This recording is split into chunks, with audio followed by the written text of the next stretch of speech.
Sábado chegou, o dia do Senhor, dia de descanso, dia de estar mais perto de Deus e dia da gente começar mais um tema da nossa lição da Escola Sabatina. O nosso guia de estudo aqui, né? Um guia prático, sistemático para a gente aprender sobre a Palavra de Deus. Então, a gente vai estar estudando aqui mais uma vez o nosso guia Alusões, Imagens e Símbolos, como estudar a profecia, que é o guia do trimestre, abril, maio e junho. Tá chegando aí mais da metade já. E hoje, sábado, dia 24 de maio, a gente vai ver mais um tema aí que é dos Salmos, parte 2. Nos Salmos, logo após a vinheta, eu vou mostrar aqui o tema de hoje, então fica comigo até o final, porque vale a pena, vale a nossa salvação.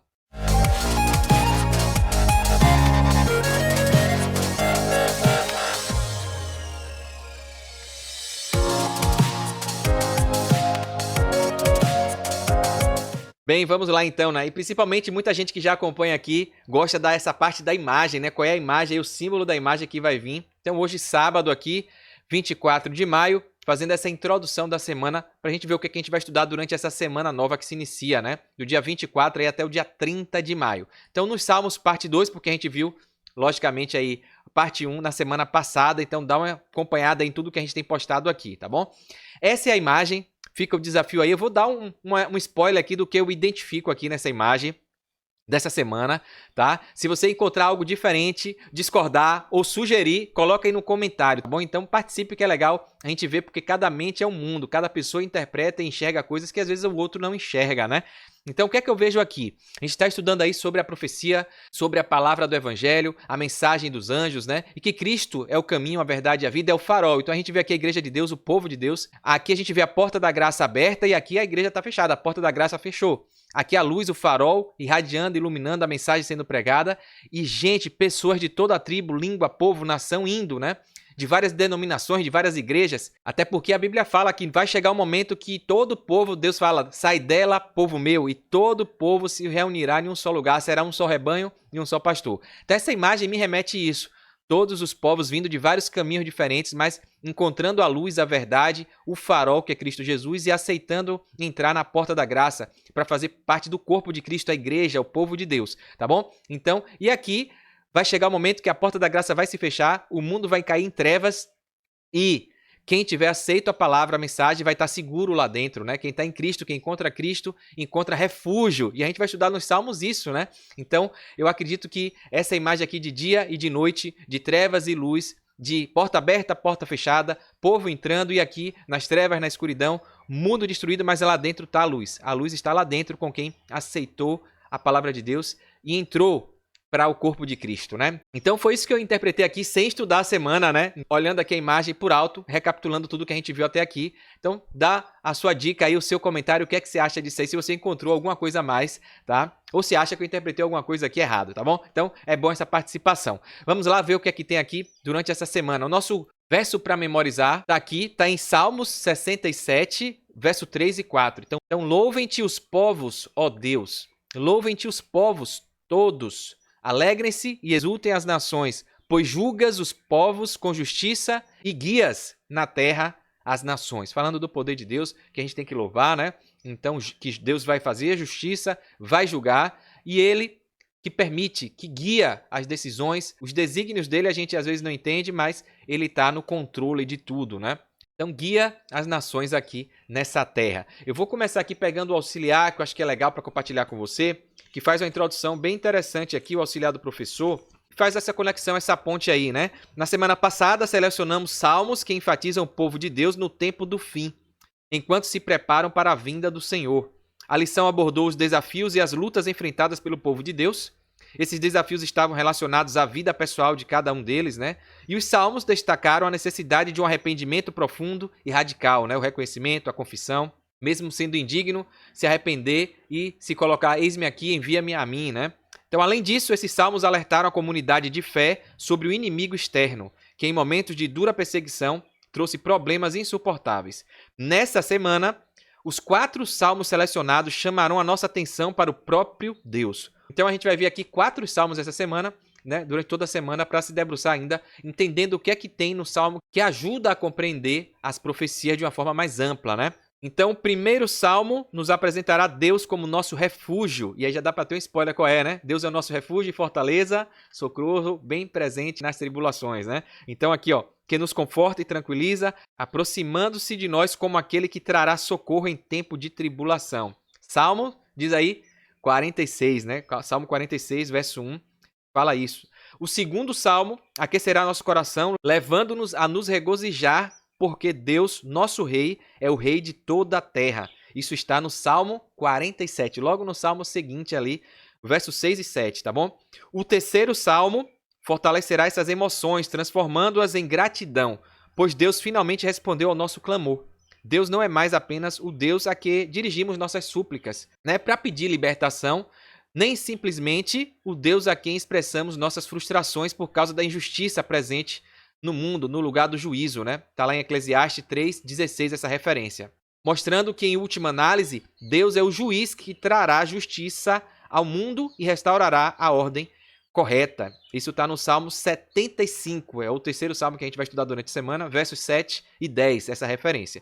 E por último, o quarto salmo que a gente vai ver durante essa semana representa o cumprimento da bênção sacerdotal, mostrando que Deus, cheio de bênçãos misericordiosas, está presente em seu povo. Isso vai estar no Salmo 67, tá bom? Então, verso 7 dos Salmos, capítulo 67. Então, a gente vai ver isso tudo aí. Então, legal, né? Eu fico curioso e eu confesso que eu não tinha feito essas comparações, essas analogias, interpretações, esse link, essa ponte de muita coisa da profecia que está no Salmo. A gente vai lendo ali o Salmo e às vezes fica só como um cântico, como uma poesia, né?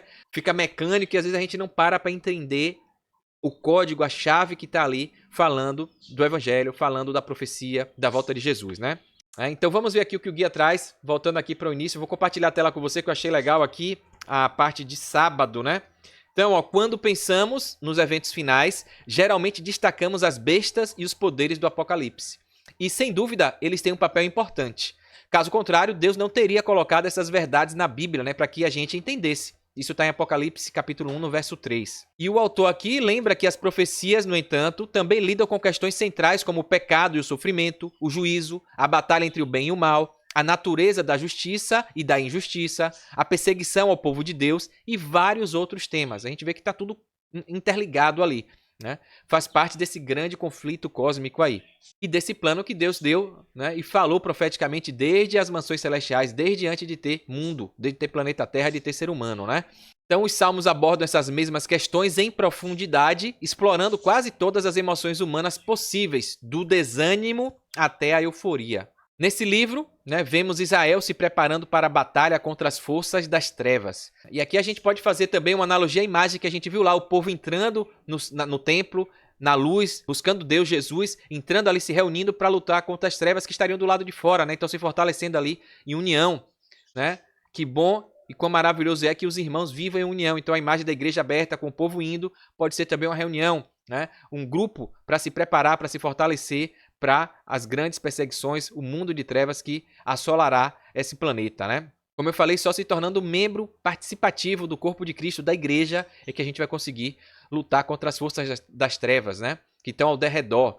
E aqui vem uma coisa que eu até marquei aqui no meu guia, né? Olha aqui, ó. Lemos sobre indivíduos indagando por que Deus não lida com o mal de forma mais direta e imediata, né? Então a gente já se questionou isso, né? Por que Deus não matou logo o diabo, não mata logo Lúcifer, não, né? Permite que esse mal aconteça, que chegue até hoje, depois de milhares e milhares de anos, né? Por que tudo isso? Então, uma questão que todos nós já fizemos e tem gente que ainda hoje se questiona, né? Somos direcionados ao santuário em busca de respostas. Então, Deus mostra na sua profecia, no seu plano, no santuário, que ali está tudo simbolizado, alusões, imagens e símbolos, mostra o porquê de cada coisa, né?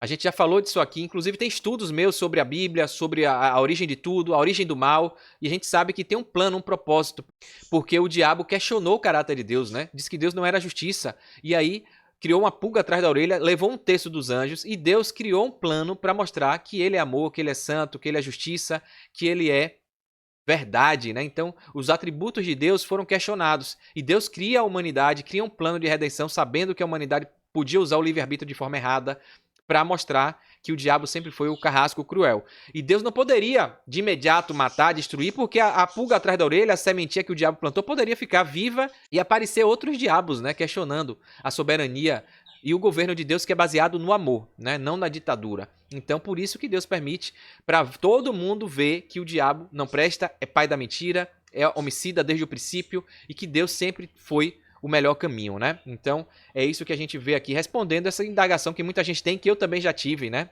Que a gente quer logo que destrua, né? Mas Deus sabe de todas as coisas, né? Por maior que seja a nossa vontade, o nosso sonho, o nosso plano, o plano de Deus sempre é maior. Então o santuário mostra muito isso, a profecia, né? E além disso, há também apelos repetidos à condição de Deus como nosso Criador, né? Então ele sabe de tudo. Ninguém melhor do que o Criador de algo para mostrar como aquele objeto, aquela criação funciona, né? Então, quem construiu o carro, a gente fala de Henry Ford, né? Então, ninguém melhor do que ele. Tinha problema que aconteciam ilustrações ali que a pessoa não sabia, ele passou e falou, não, eu sei onde é esse probleminha aqui. A pessoa falou, caramba, como é que você sabe? Como é que você só chegou aqui, abriu o capô e mexeu? Ele fala, não, porque eu sou Ford, eu que criei esse carro, né? Então, Deus sabe de tudo. Então, a gente tem que confiar e se entregar nas mãos dele, né? Essas aqui são questões com as quais a gente se compara, se depara, né, questiona. Por essas razões, continuaremos examinando o livro dos Salmos para aprender mais sobre essas verdades cruciais, tá bom? Então a gente vai ver aqui durante essa semana, tem alguns textos aqui, ó, leitura da semana. Se você já quiser dar um spoiler, dá uma lida, ó, Salmo 46, Jeremias capítulo 4, do 23 ao 26, Salmos 47, 1 Tessalonicenses 4, 13 a 17, Salmos 75 e Apocalipse 14, sempre a gente vendo aí também, né? Lá de trás, Jesus, o Cordeiro, no Monte Sião, 14, do verso 6 a 12. Então a gente vai tocar nesses textos aí bíblicos, tá bom? Para finalizar, vamos dar uma olhadinha aqui nos comentários da profetisa Ellen White, né, que é muito bom compartilhar, né? Tem uma tela final que eu vou deixar aqui também para você acompanhar. Então ela fala aqui, ó, no final aqui, comentários de Ellen White, dando visões que ela tem, né, experiências inspiradas por Deus e elucidando as revelações da Bíblia e dando dicas importantes para a gente perseverar, ser forte e fazer a nossa parte nessa jornada tão desafiadora que é do cristão, tá bom? Então, o Salvador sabia que nenhum argumento, embora lógico, abrandaria corações endurecidos ou atravessaria a crosta da mundanidade e do egoísmo.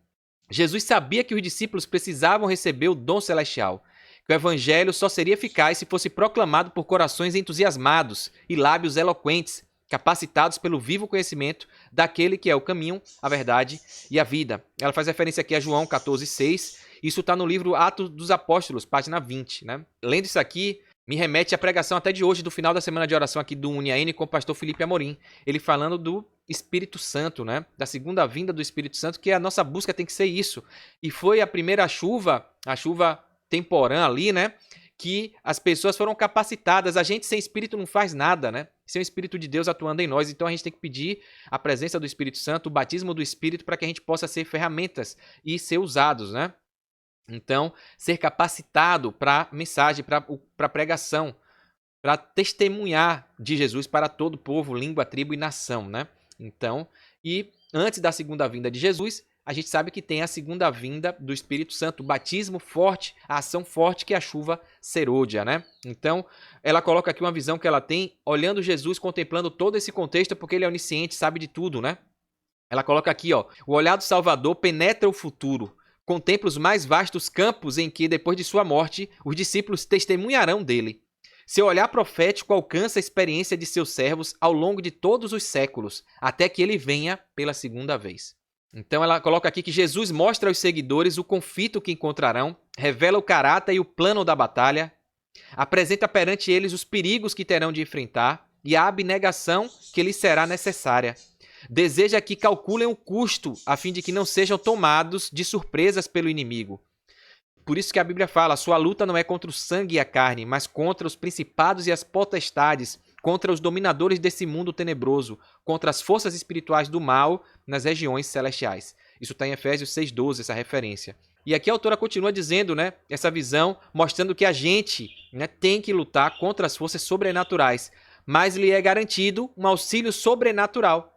Então, de nós mesmos a gente não tem condição, mas Deus manda o Consolador, o Espírito Santo, uma força sobrenatural, uma pessoa para estar ao nosso lado como nosso auxiliar, né? Mais do que os anjos fazem parte da fileira, o Espírito Santo, o representante do capitão do exército do Senhor, ele desce para dirigir a batalha, né? Então, imagina. É por isso que para a gente ser vitorioso, a gente tem que desenvolver os frutos do Espírito, né? Nossas fraquezas, pecados e graves erros podem ser muitos, mas a graça de Deus se destina a todos os que buscam em contrição. O poder da onipotência atua em favor dos que confiam em Deus, né? Isso está no livro O Desejado de Todas as Nações, na página 276. E aqui vem uma mensagem que é forte, né? Eu vou colocar até para você ver aqui, ler comigo, acompanhar, para a gente finalizar, ó. Vale a pena, né? Os escritos da profetisa, uma das 100 personalidades mais importantes dos Estados Unidos e que traz elucidações para a gente aí sobre a Bíblia, as profecias, né? Muito legal. Ela coloca aqui, ó, Deus nos traz provações para que nos aproximemos dele. E aqui é importante a gente entender que provação Deus dá, Deus permite. Por quê? É para a gente se aperfeiçoar, é para a gente ser lapidado. Assim como Jonas, por exemplo, tinha uma série de defeitos e Deus deu uma missão, ele foi provado para ir para Nínive. E assim na Bíblia tem vários exemplos de que Deus dá a provação. Provação é um desafio. É uma prova para você se aperfeiçoar, corrigir suas falhas, seus erros, estar preparado para receber o Espírito Santo e fazer a missão de forma perfeita. É diferente de tentação. Tentação é o diabo que dá. A tentação é para fazer você cair, é para fazer você perder o caminho da salvação e se afastar de Deus. Então perceba, é interessante a gente entender isso, por isso que a profetisa coloca que Deus nos traz provações. Para quê? Para que a gente se aproxime dele, para que a gente corrija nossas falhas, nossos erros e seja capacitado da forma correta para poder ter a dignidade e a honra de representar a missão de Deus, né? Assim como Isaías foi ali, meu Deus, tô lascado, tô frito, né? Eu tenho lábios impuros, o povo que eu convivo é impuro. E aí Deus vai e purifica através do anjo serafim ali com a brasa viva, né? E aí fala, agora você pode ir. Então a gente tem que reconhecer nossa pecaminosidade, aceitar as provações que vêm para a gente ser aperfeiçoado, né? Ela coloca aqui, ó, o salmista diz, muitas são as aflições do justo, mas o Senhor de todas o livra. Salmo 34, 19. E aqui fala que Davi é um homem representativo sobre toda essa briga, essa luta, né? Sua história interessa a quem se esforça pela vitória eterna. Em sua vida, dois poderes lutaram pelo domínio dele, né? Então a gente vê que é a luta cósmica, Deus querendo salvar e o diabo querendo destruir, levar você com ele para o lago de fogo e enxofre, né? Deus tem a misericórdia e não permita, mas cabe a gente usar o nosso livre-arbítrio de forma correta, obedecendo e não desobedecendo. E aqui ela fala que a descrença chegou a reunir forças no coração, na mente de Davi e tentou eclipsar a luz que brilhava sobre ele do trono de Deus. Dia após dia, a batalha continuava em seu coração, com Satanás disputando cada passo de avanço feito pelas forças da justiça. Era Deus conduzindo, né, dando arrependimento, confissão, dando esperança e o diabo ali querendo destruir. E aqui ela fala, Davi entendeu o que significava lutar contra os principados e as potestades, contra os dominadores deste mundo tenebroso, né? Referência de novo a Efésios 6:12. Às vezes, parecia que o inimigo obteria a vitória, mas no final, a fé venceu. E Davi se alegrou no poder salvador de Jeová, tá? Então, falando dos sinais dos tempos aqui, 11 de agosto de 1909, tá bom?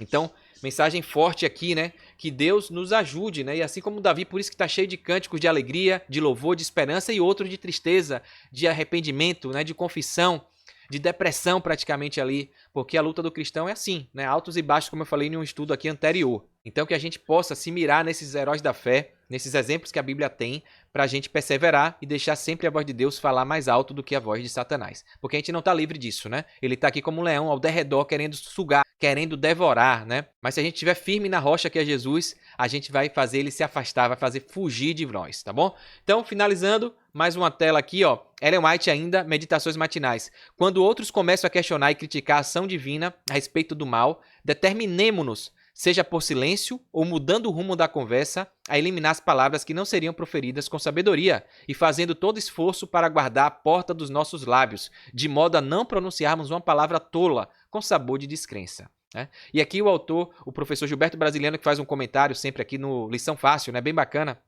Eu peguei esse recorte aqui de lá, do estudo dele, ele fala no livro de Salmos, vamos encontrar por sua leitura questões que nos ajudarão a entendermos melhor como Deus lida com o mal, de forma a dar a seus filhos proteção e liberdade para proclamar as mensagens do Apocalipse. Muitos ainda têm medo ao ler as mensagens do Apocalipse e deveriam então ler o livro de Salmos para ter confiança. Então, que bacana esse paralelismo que ele fez aí, né? Então, tá com medo de ler o Apocalipse, de besta, de tudo, de destruição, de Armagedon? Leia Salmo, porque Davi, de uma forma poética, né, através de cânticos, ele coloca aí a esperança de um jeito mais leve, falando dessa profecia que vai vir, né? Existem muitas promessas na palavra de Deus que nos libertam do medo de falharmos na fé.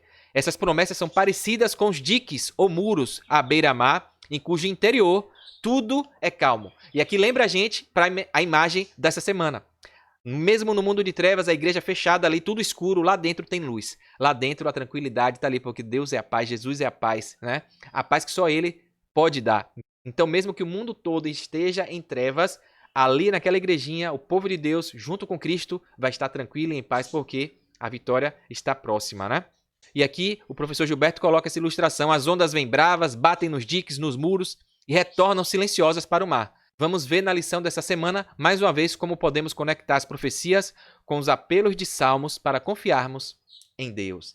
Então, é isso.